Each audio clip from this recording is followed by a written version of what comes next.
A sample of today's Frontbench Morning Politics email is below. If you like what you see, sign up here. Don't forget to vote in the poll and leave your reasoning in the comments below. The best responses will feature in this afternoon's Brexit briefing. Frontbench recess starts this afternoon, and, barring disaster, that means Theresa May should survive until the autumn.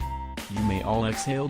There are no plans to celebrate, and instead ministers will engage in their now traditional effort to dump as many statements into the public eye as possible, with the most controversial one saved for late in the day. There will be 21 written ministerial statements published today. Meanwhile, the Prime Minister and her cabinet are primed to follow Jeremy Hunt and disperse across Europe to sell their Brexit plan. Next up is David Lidington, May's effective deputy, who heads to Paris.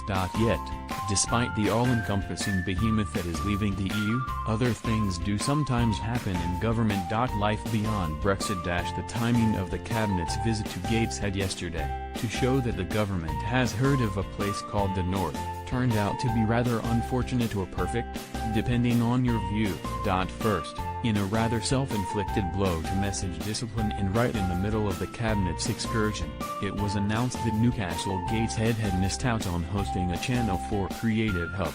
More importantly, back in London, parliamentary anger was piling up after our US editor, Ben Riley-Smith, revealed that the UK would assist the United States in prosecuting 2 British ISIL terrorists, without seeking assurances that they would not face the death penalty. Trouble with terrorists. Alexander Cody and Shafi el-Sheikh, 2 of the British jihadi beetles, were captured in Syria earlier this year.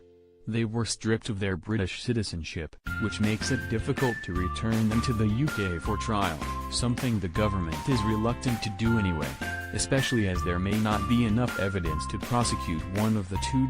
Nor, however, does the government want to see them sent to Guantanamo Bay. So instead, in a letter seen by Riley-Smith, Sajid Javid, the Home Secretary, went against a long-standing British opposition to the death penalty and said the UK would not seek assurances that the 2 men would not face execution. Today, we follow that up with the revelation that Boris Johnson, who was still Foreign Secretary when the UK response was debated, expressed reservations about a precedent being set but ultimately agreed that the benefits outweigh the risks of the 2 men escaping justice and being free to return to the UK. When is a precedent not a precedent? Lord Blunkett, the former Home Secretary, warned that ministers had surrendered the right to block extraditions on human rights grounds. Whitehall sources have briefed that this isn't the case, as under the coalition a similar decision was taken. All the while, though, Javid has been rather absent from view.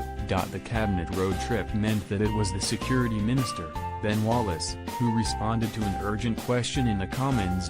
Clearly keen to avoid a repeat scenario, Wallace told MPs that the government would introduce new offences to beef up counter-terrorism laws which currently hamper prosecutions.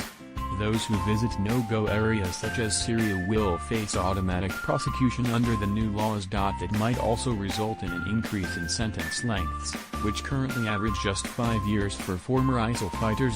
You can't escape Brexit. It'll be back to Brexit later today, with Ollie Robbins and Dominic Raab facing the Brexit Committee and another white paper to be published. But even in recess, government doesn't stand still. A brief announcement from next week.